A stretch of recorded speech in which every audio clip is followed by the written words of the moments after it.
बहुत समय पहले की बात है। एक सुंदर और समृद्ध राज्य में एक नेकदिल राजा राज करता था। उनका नाम राजा वीरेंद्र था। राजा न केवल युद्ध में पराक्रमी था, बल्कि अपने प्रजाजनों के प्रति भी बहुत दयालु और न्यायप्रिय था। उनकी एक बेटी थी राजकुमारी सानवी। राजकुमारी सानवी बचपन से ही बहुत बुद्धिमान, साहसी और जिज्ञासु थी। वह महल में रहकर केवल शाही रीति रिवाज नहीं सीखती थी, बल्कि राज्य के लोगों की समस्याएं भी जानने की कोशिश करती थी। एक दिन राजा बहुत बीमार पड़ गए और उनके स्वास्थ्य में सुधार नहीं हो रहा था। पूरे राज्य में चिंता फैल गई। राजकुमारी सानवी ने तब यह निर्णय लिया कि वह अपने पिता को बचाने के लिए कोई उपाय ढूंढेगी।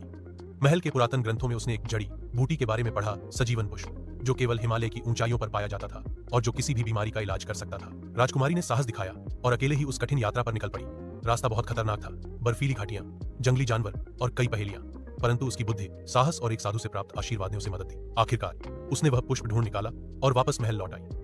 वैद्य ने जब राजा को वह औषधि दी तो कुछ ही दिनों में वे बिल्कुल स्वस्थ हो गए। राजा ने गर्व से सबके सामने घोषणा की कि राजकुमारी सानवी न केवल उनकी बेटी है, बल्कि राज्य की सबसे बड़ी रक्षक भी है।